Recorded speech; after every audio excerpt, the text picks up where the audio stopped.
سلام دوستان، خوش اومدین به ویدیو جدید. من بابان بطی هستم و ساعت 5 عصر. بچه ها، من امروز اومدم واسهتون یک حکایت تعریف کنم از دوران قدیم. حکایت از این قراره که یه دختره بوده، خیلی تنبل بوده. این دختره اصلا هیچ کار نمیکرده. بعد دختر کت خدای دهشون هم بوده.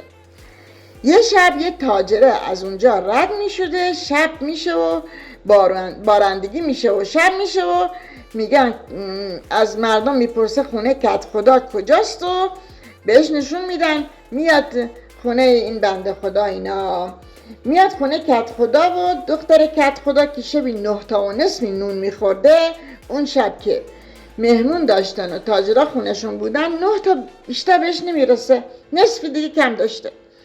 شروع میکنه به صدا زدن، میگه 9 اومده و نیم نیومده، 9 اومده نیم نیومده. تاجر میپرسه از پدر مادرش که 9 اومده نیم نیومده دیگه چیه؟ پدر رنگ به رنگ میشه و خدایا چی بگم؟ مادرش زرنگ بوده. مادر میگه که این دختر ما شبانه روزی 9 تا و نصفی نخ میبافه، مثلا هر چی دیگه بافت، لباس میبافه. بعد میگه الان امشب ما 9 تا بهش داشتیم بدیم، نصفی دیگه مونده، واسه همین اعصابش خورده و ناراحت صدا میزنه. بعد تاجر میگه پیش خودش بعد چه زن خوبی نصیبم بشه. به کت خدا میگه که دخترتونه من میخوام خواستگاری کنم، دخترتونه به من میدین؟ کت خدا و زنش که از خودشون بوده، ولی یه خود دلهوره داشته. کت خدا میترسیده ولی زن خیلی زرنگ بوده. میگه چرا که نه، کی از شما بهتر. هیچی، چند صباحی دیگر هم تاجره میمونه اونجا و دختره رو به عقد خودش در میاره. تمام انبارای یه انبار مثلا میگیره و تمام انبار پر از نخ میکنه که به امید این که خانمش تا وقتی میایه، این مثلا 6 ماه میره مثلا تجارت، تا وقتی که میایه خانمش این انبار نخا میگم ریست، انبار نخا تبدیل کرده باشه به پارچه. هیچی، آقا تاجره میره و این زنه میمونه تنها. چیکار بکنم؟ هر روز که قابلمش این تشتش که مثلا توش خمیر میکرده 9 تا و نصفی نون میخورده، روز به روز که میشه این اصلا نمیشستش، دوباره تو همون مثلا خمیر میکرده. بعد فرشوش هم که جارو نمیکرده، سرش هم که شونه نمیکرده. بعد شروع میکنه به خوندن، میگه کاسه کپارم تنگ شده، نقش و نگارم گم شده، کلم کتن شده، ننه بگو زودی بیا. هیچی، برای خودش هی شعر میخونده روزا، چی کار بکنه اینا. بعد یه روز که میگن دیگه موقع موعودی بوده که دیگه همسرش بیاد دیگه، به همسرش میگفتن خواجه. بعد که وقتی میشه، خواجه میرسه در دروازه، میان بهش میگن که خواجه رسید در دروازه، تو میخوای چیکار کنی؟ همسایه‌شون میاد واسش آش میاره.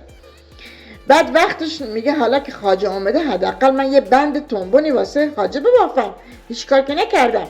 شروع میکنه به بند تنبون به بافتن. بعد همسایه که آش واسش میاره، آشا رو میگه بریز رو شونم بخورم، روی شونم بخورم. شروع میکنه به چی کردن، این کار میکنه حللیس مللیس، خواجه به دروازه رسید، بند تنبونش نرسید. یه دختر شاه پریونی بوده، بالای دیوار داشته اینو نگاه میکرده. وقتی که این اداها رو در می آورده میگفته حللیس و مللیس، داشته به حساب خودش آشا رو با زبونش چی میکرده، لیس میزده میخورده.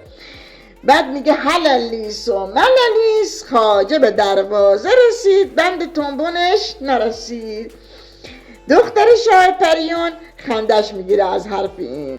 چند ماهی بوده که استخون ماهی تو گلوش گیر کرده بوده، همین که اینجوری این دختره میکنه خندش میگیره. بنده خدا خندش که میگیره، استخون ماهی از تو گلوش پرت میشه بیرون و خوب میشه.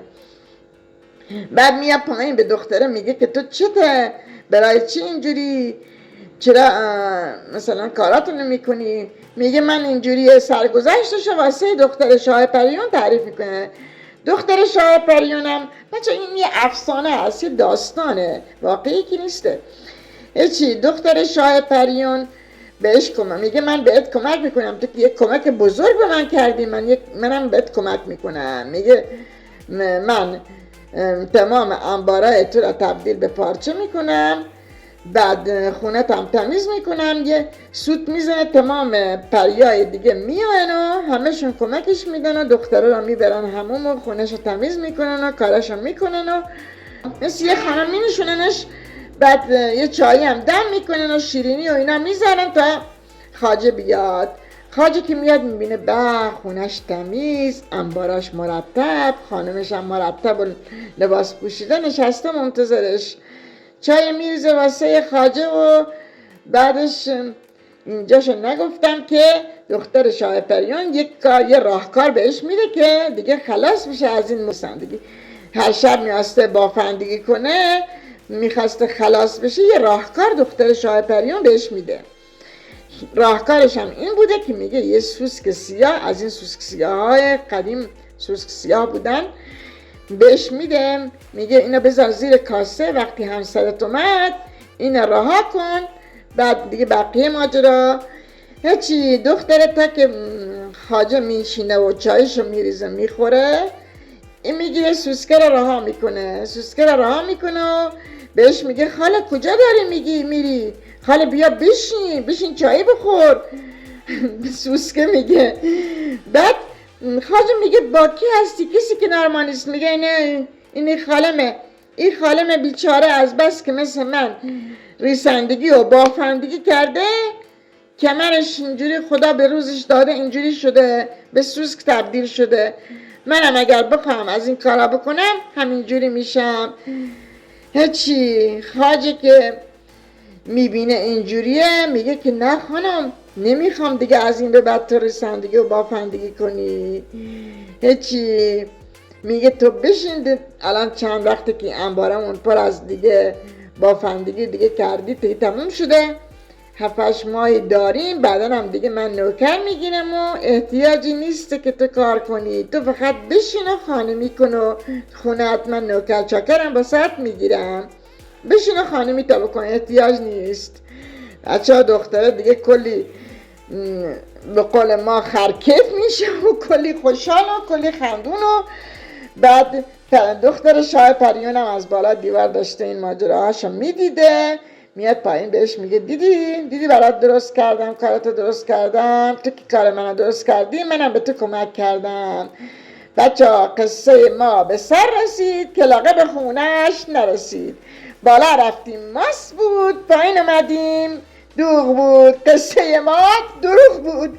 نه، بالا رفتیم ماست بود، بالا رفتیم دوغ بود، پایین اومدیم ماست بود. قصه ما راست بود. بچه اگه از اینجور قصه ها خوشتون میایه تو کامنت ها بهمون بگین که من خیلی قصه های دیگه هم دارم واسهتون بگم بچه ها. و تا ویدیوی بعد بدرود، خدا نگهدار، میبینمتون.